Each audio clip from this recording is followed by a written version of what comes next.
existed, how did people trade? Well, they used a system called barter. Imagine a farmer with a sack of rice. He needs a clay pot. So, he finds a potter. They must agree on how many pots are worth one sack of rice. This required a lot of negotiation. It was not always easy. What if the potter did not need rice? Trade would just stop. This system was simple, but inefficient. Something with inherent material value, metal. Metal was durable. Metal was divisible. Metal was rare. It could be melted and shaped. This was the dawn of coinage, shaping empires and defining wealth for millennia. From counting cows to counting coins, an economic revolution. Metal allowed faster, wider, more reliable exchange. A small disc of metal could carry trust across distances. And with it, the first true coins of India would soon appear. The age of metal had arrived. Around the 6th century BCE, India was a mosaic of Mahajanapadas. Think of them as powerful city-states. Each had its own king and army.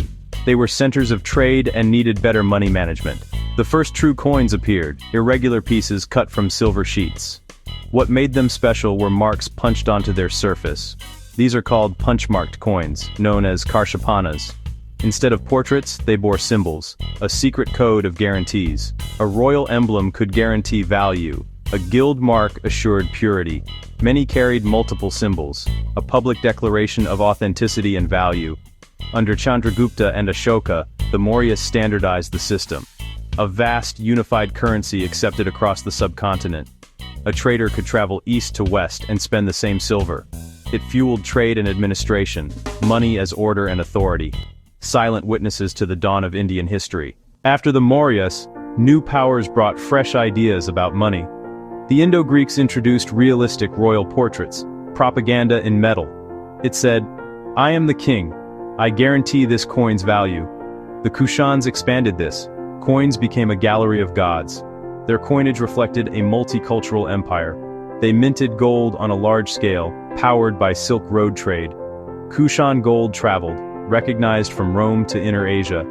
Then came the Gupta Golden Age, beginning in the 4th century CE.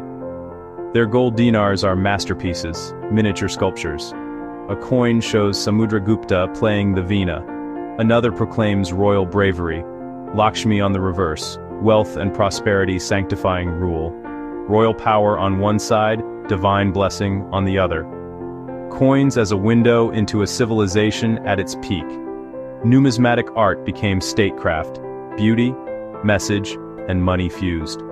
A pinnacle of Indian coinage, timeless and influential. In the medieval period, Turco-Afghan rulers established the Delhi Sultanate. Images of gods and kings disappeared. Islam discouraged figural imagery. Coins carried calligraphy. Ruler's name, titles, even Quranic verses. Iltutmish standardized a silver tanka and copper jital system. High-value silver for big deals, copper for daily markets. Muhammad bin Tughlaq tried token currency. Brass and copper treated like silver or gold. Poor controls led to forgery. Fake coins flooded the market. The economy buckled. The treasury bled to withdraw fakes. Yet the Sultanate's coins tell of fusion. Local forms, script-first design, state authority intact. Hindu and Islamic cultures in dialogue, now engraved in metal. A new aesthetic for sovereignty. Administrative innovation, cultural adaptation, etched into coins. The Mughals brought refined art and administration, reflected in their coins. Akbar unified and standardized. Gold mohurs, silver rupees, copper dams. He began with calligraphy, then experimented. Falcon issues after Gujarat. He even issued coins with Rama and Sita, an extraordinary gesture of respect. His coinage mirrored Sule Kul, peace with all. Jahangir broke orthodoxy with stunning portrait mohurs. His zodiac coins, 12 gold pieces for the signs, are numismatic legends. Each sign exquisitely engraved, imperial taste in gold. The Mughal rupee's purity and weight became a benchmark across Asia. Even the English company later copied its standard. Later emperors leaned orthodox, yet quality remained superb. Well-run mints struck millions, powering one of the world's richest economies. More than money, an artistic legacy that defined an era. Magnificence, standardized, As the Mughal Empire waned, European trading companies rose. The English East India Company minted coins mimicking Mughal rupees, names and all. A clever way to win trust in circulation. After Plassey, company power surged. Coinage began to change. Machine-run mints produced perfectly round uniform coins. Technology as power. In 1858, the British Crown took direct control, ushering the Raj. The Mughal name vanished. The monarch's portrait declared a new order. Successive monarchs fixed their image into India's currency. Standard denominations enabled an integrated colonial economy. India's resources fed British industry. Coins smoothed the flow. For nearly a century, the face on the coin was not Indian. Every purchase, a reminder of rule from afar, a story of standardization and subjugation, struck in silver. On August 15, 1947, India became an independent nation. For a while, old coins stayed in circulation. This had to change. A country needs its own symbols. In 1950, the first republic coins bore the Ashoka lion capital. Heritage as sovereignty. Clear value, clear identity. Initially, 1 rupee equaled 16 annas. In 1957, India adopted decimalization. The rupee was divided into 100 ney paise. Education campaigns eased the transition. By 1964, they were simply pies. Inflation phased out small pies. Higher denominations arrived, including the bimetallic Rs10. Commemoratives turned pocket change into history lessons and pride.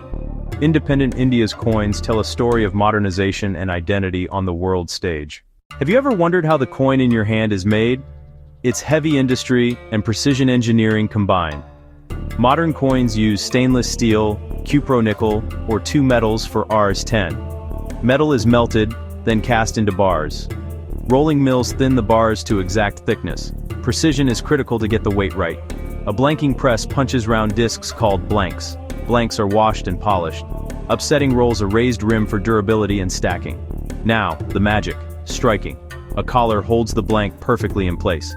With immense force, 2 dies press the design at once. One for the Ashoka lion obverse, the other for the value reverse. In a fraction of a second, a blank becomes a coin, thousands per minute, fueling the economy with flawless precision. For millennia, Indian money was physical. Shells, silver pieces, minted coins, and paper notes. Today, we stand at another revolution, the rise of digital money. For many, money is already invisible, taps and QR scans. From tea stalls to supermarkets, digital platforms transform transactions. These are instructions moving rupees between bank accounts. Next, a central bank digital currency, the e-rupee, issued by the RBI. Like digital cash on your phone, faster, cheaper, more secure. It could streamline government benefits too. Physical cash will likely coexist with digital for a long time. But money is becoming less thing. More information. The form changes.